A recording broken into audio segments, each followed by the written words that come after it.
Então, bom dia, pessoal, tudo bem? Essa é a terceira tentativa da gravação, que deu tudo errado até agora, mas agora vai dar certo. Bom, o que eu quero falar para vocês, né, a gente está falando sobre a situação já estava no comando, né, então está usando aquela sigla POD, que a gente já falou isso durante as aulas, e a gente está lá no final, e está falando do controle, né? Dentro do controle vai falar de liderança, está falando um pouco de planejamento aqui, fala um pouco de planejamento nessa sessão, nessas 4 últimas aulas, né? Um pouquinho dessa situação do que é essa organização dentro de um planejamento. Então, vocês vão ver aí uma sequência de ideias. Então, essa aula vai falar sobre planejamento, objetivos e metas, como vocês estão olhando na tela, tá? A gente vai distinguir as situações, mas a gente vai começar a focar em indicadores, que a última aula vai falar claramente sobre indicadores. Então, essas 4 aulas estão muito conectadas. Lembrando que as 2 últimas aulas que a gente fez em sala de aula é o início desse finalzinho aqui, tá? E deu a situação aí de legal? Pare o vídeo, anote, porque essas anotações que são as grandes riquezas para vocês, e tudo que a gente vai estar conversando, que conversou em sala de aula, e essas aulas aqui caem na prova. Então, bora lá. Então, a gente precisa fazer o seguinte, entender, vamos pegar um conceito-chave aqui. Para o planejamento funcionar, cada peça precisa estar no seu lugar. Então, o planejamento organiza as coisas. E dentro de planejamento, é lógico que a gente fala de objetivo. Esse objetivo, ele que dá o rumo, né, à situação. Mas quando a gente pensa num objetivo, ele está grande ainda, porque é onde eu quero chegar. Por isso que eu tenho que definir metas, que são parte desse objetivo. E essa meta, ela é quantificável, ela é temporal, né? Ela é clara, que a gente vai falar de meta SMART. Já falou em sala de aula, mas aqui eu vou trazer de novo. Então, a meta define o alvo exato, porque ela é quantificável. E com isso, a gente utiliza indicadores, porque esse indicador nos ajuda a entender se estamos caminhando, ou se estamos estagnados, ou se precisamos corrigir a rota. Então, por isso, a gente tem que usar essas 3 coisas. E a ação, lógico, é colocar em movimento, né? Então, o que a gente faz para chegar até lá? Então, por exemplo, quando eu falo para você assim, se o objetivo é reduzir as paradas de uma linha de montagem, qual seria a meta válida para isso? Pare aqui e anote isso que a gente vai utilizar, tá? É um exemplo que vai durar aí algumas aulas.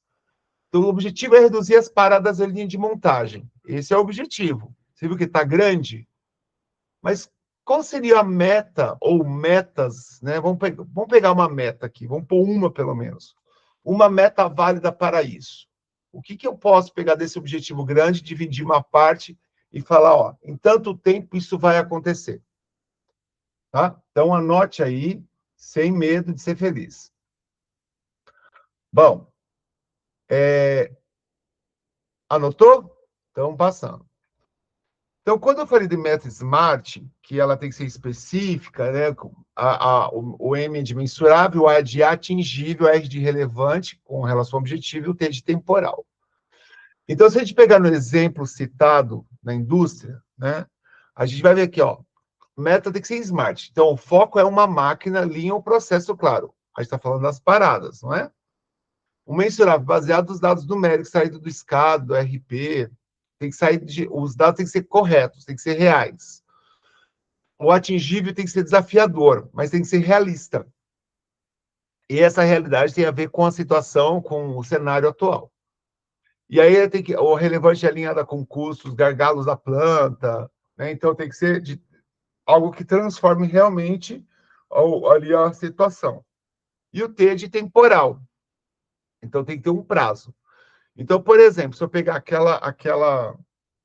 esse exemplo que vocês anotaram aí, como o meta, então aqui eu coloco, ó, a meta pode ser, ó, aumentar a OE da linha 2 de invase de 72% para 78% no fim do terceiro trimestre. Então, fiz um paralelo, né? Vocês viram que eu coloquei o objetivo, ela foi muito específica, aumentar a OE da linha 2, né, de invase. tá? A linha das diversas. Aí, mensurável. Hoje, atualmente, é 72. Eu quero 78. Em quanto tempo? No fim do terceiro trimestre. Então, ela é relevante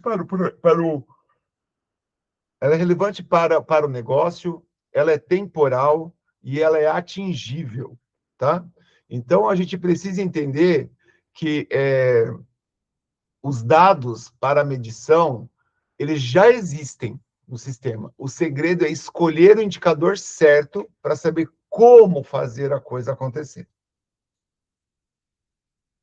E aí, a gente entende que dentro de tudo isso, quando eu estou falando de objetivo e meta, né, o Meta Smart aí, ó, eu consigo visualizar o planejamento operacional. Porque esse planejamento operacional, ele traz uma direção, e essa direção é estratégica, porque traduz as intenções das situações. No planejamento, traz o objetivo muito claro e escolhe a sequência lógica de ações. Isso a gente vai ver em outras aulas também. Só que é para a gente entender que a direção faz essa situação. Planeja as intenções, né? Planeja a rota, cria os objetivos, tem critério para os objetivos e são claros, e dá sequência lógica das ações, ou seja, já enxergou as metas e aí entra as ações. A meta que está ali dentro, quando tem um objetivo, criou-se a meta também e deu a sequência, então essa sequência tem a ver com a meta, ela tem que ser eficaz, ela tem que quantificar o resultado esperado, e ela tem que cravar esse limite, como já foi falado antes. Esse acompanhamento tem que ser transparente. Então, a gente precisa enxergar que, quando eu faço esse acompanhamento transparente, eu estou deixando já uma sequência lógica para todo mundo, os envolvidos, né, estarem cientes. Então, cuidado que, como vocês estão vão entrar, não, são gestores de informação, né, e vocês vão entrar em linhas de decisão, priorizar, tem que priorizar o que realmente faz parte da sequência. Priorizar não significa somente listar, né, tudo que é importante. Então, você tem que decidir o que começa a ser executado e justificar o porquê. E aí sim criar essa lógica que a gente vai ver em outras aulas. Então, aqui um desafio, por exemplo, elevar a produtividade da célula robotizada da OEE de atual 68% sem contratar pessoal e mantendo o risco do acidente zero. Esse desafio aqui é baseado um caso real, e ele vai perpetuar para algumas aulas, tá? Daqui para frente. Então, ó, o desafio prático é elevar a produtividade da célula. O dado real, foi tirado do sistema, 68%. Desafio, não contratar ninguém e ainda manter o risco do acidente zero. Então, a gente tem que enxergar que vocês são capazes de fazer isso. Então, no chão de fábrica, querer melhorar não é só aumentar ali a velocidade da esteira, coisas seguinte, tá? Então, se a direção geral da empresa pede mais produtividade, sem verba de contratação, tá? A engenharia ou a gestão precisa traduzir isso em número. O que está acontecendo? O planejamento está impedindo que... é o que impede, né, de sair atirando para todo lado. É o planejamento que baliza. Então, a gente precisa enxergar que eu quero que vocês façam um paralelo. Olhe para a vivência de vocês. Olha para a vivência de vocês. E quando a gente olha para a vivência de vocês dentro das fábricas, dentro de onde vocês trabalham, vocês vão enxergar o que eu estou falando, tá? Então, vocês já viram, assim, um projeto ou algo travar, né? Porque a equipe tentou abraçar a equipe tentou abraçar várias coisas ao mesmo tempo, 3 melhorias, por exemplo, ao mesmo tempo, ao invés de priorizar uma. E quando isso acontece, aí eu te pergunto, qual é o indicador que a equipe estava olhando, né? Então, se atirou para todo lado. E quando a gente abraça muitas coisas, muitas frentes ao mesmo tempo, Eu tenho que ter noção de quais são os indicadores que eu vou abraçar para falar, estou melhorando, o projeto está andando realmente, porque senão vira maquiagem de dados. Então, eu tenho que tomar muito cuidado com isso. Tá? Então, vamos pegar aqui essa célula aí que a gente está falando aí, que eu falei que é a célula de aumentar, né? E aí você imagina essa cena. Então, tem aí o caos, está tudo aí na tela, vocês podem olhar, mas imagina tudo isso acontecendo na indústria. Tá? Isso é um caso, como eu falei, real. Então, a célula robotizada principal está com a E68. E houve um comando que que precisa subir, mas precisa subir já, né? Então, só que não tem verba para contratar ninguém. E aí veio um comando, que é que sobe, mas não pode burlar sensores para rodar mais rápido, e a segurança é inegociável por causa que é a cultura da empresa. Agora eu pergunto para vocês, imagina o que aconteceu nessa reunião logo depois desse comando. Então, o supervisor da manutenção, ele começa a falar, ó, provavelmente, né? Porque diz que o problema é mecânico e é preciso trocar as garras. O operador diz que o software CLP está travando e o programador culpa a qualidade da matéria-prima. Então, são dezenas de ideias que estão soltas e todo mundo discutindo ação. Mas ninguém define um indicador claro. E ninguém crava um prazo. Ninguém prioriza o que tem que ser priorizado. Quando isso acontece, né, e hoje a gente pode ver que isso acontece, essas cenas se repetem nas empresas, a reunião é longa, existe atrito entre as áreas, e aí a produção não consegue aumentar, então aquele aumento que é esperado não acontece.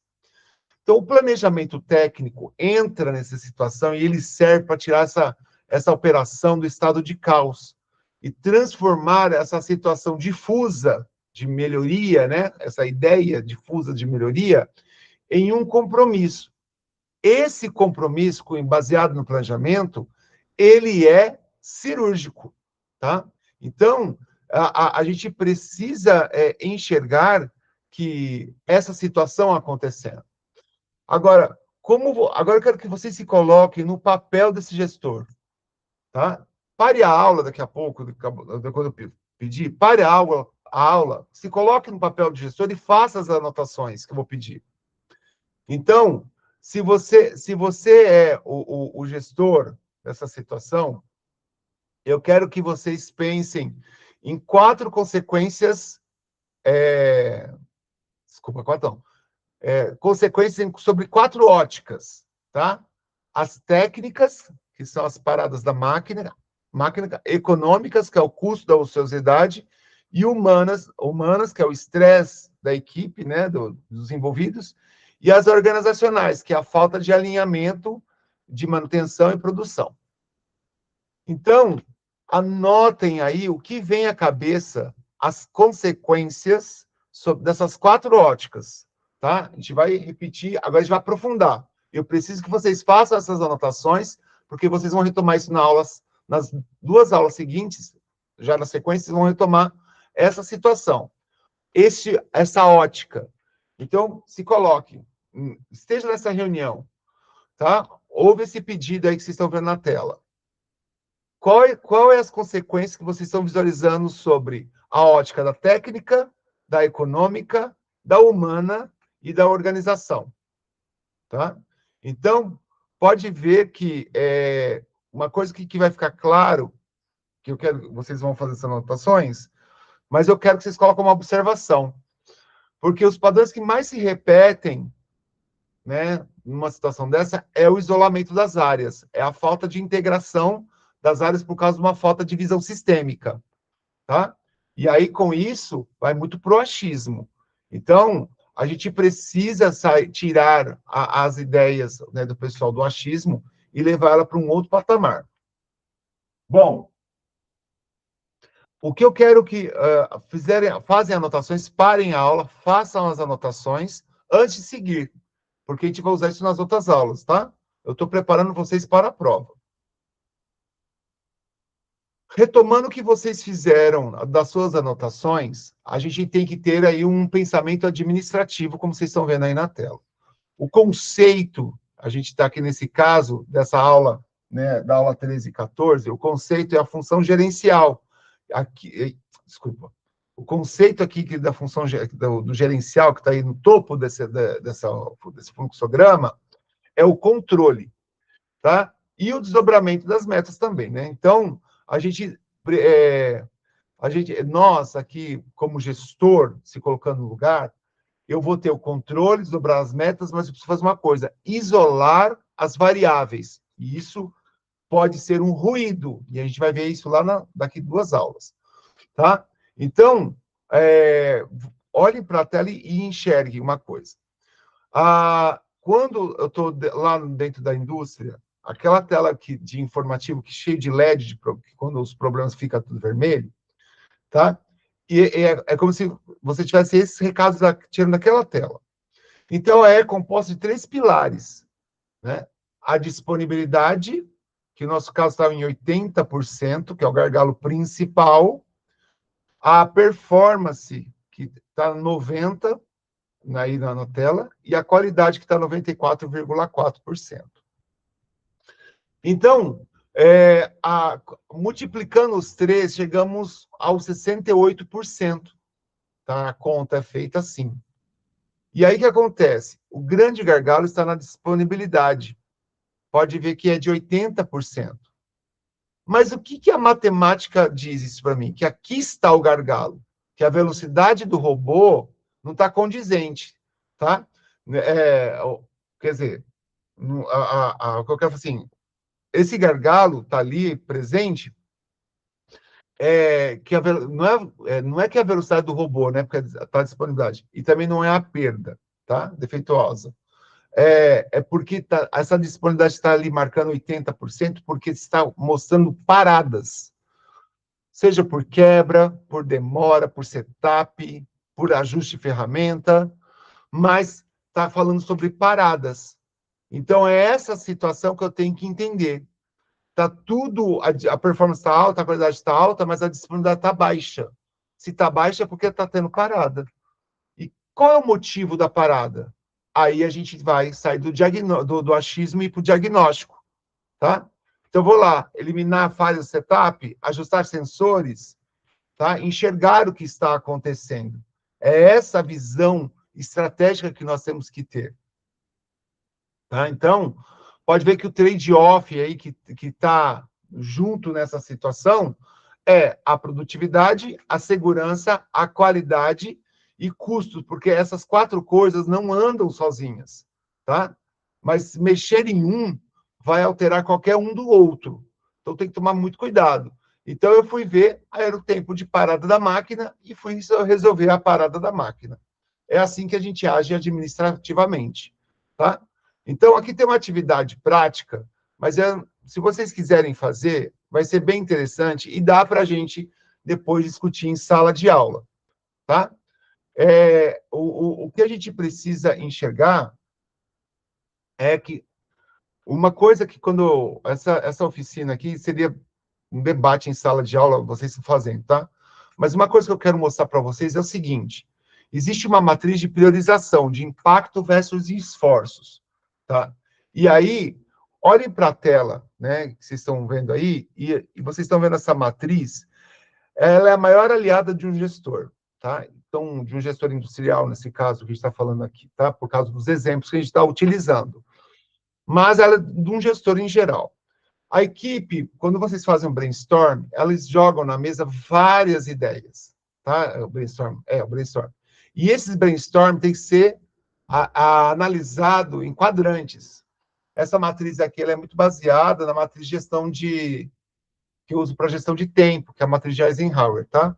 Então, nesses quadrantes, vocês podem ver, quanto mais alto aí no eixo impacto, se eu colocar impacto, são coisas mais estratégicas. Se eu for no eixo esforço, que é horizontal, significa mais tempo e dinheiro e complexidade.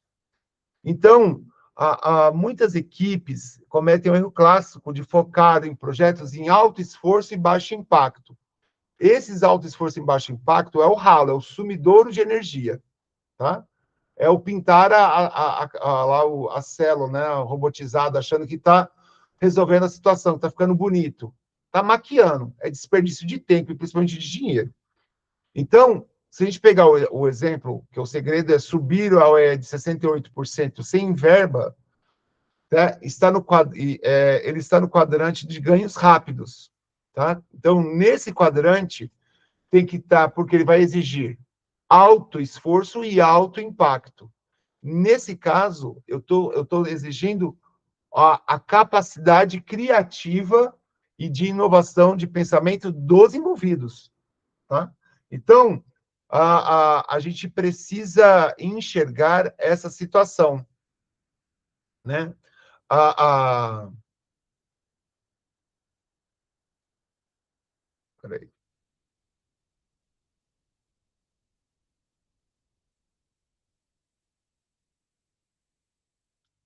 Então, por exemplo, se o robô aqui, se o robô para, né? Vamos voltar aqui no exemplo, desculpa, fugiu a ideia aqui. Se o robô para muito porque o sensor de presença descalibra com a vibração da carcaça, tá? A gente precisa criar um suporte rígido para esse sensor. Isso é uma ação rápida, barata, que aumenta a disponibilidade, tá? Imediatamente. Então, esse tipo de raciocínio diferencia o engenheiro comum de um gestor de alta performance, por isso eu queria entrar nesse assunto.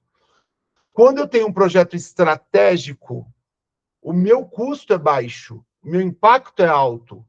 Quando eu consigo, eu faço uma coisa rápida, o meu custo ele pode ser baixo, mediano até, mas o impacto também é altíssimo também. Então, a gente precisa enxergar como fazer essas coisas ser, ser, ser, ser colocada em ação sem promover altos custos elevados, principalmente por parada, tá?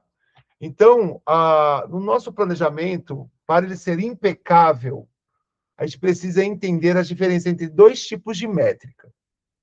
Os indicadores de resultado e o de tendência, como vocês estão vendo. Pegando o exemplo lá da OES 68%. Ele é um indicador de resultado. Por quê? Porque ele é o espelho que do carro, né? Vamos pegar o espelho retrovisor do carro, ele olha o passado, ele olha o que aconteceu, tá? Então, se a OES 68, é porque isso já aconteceu.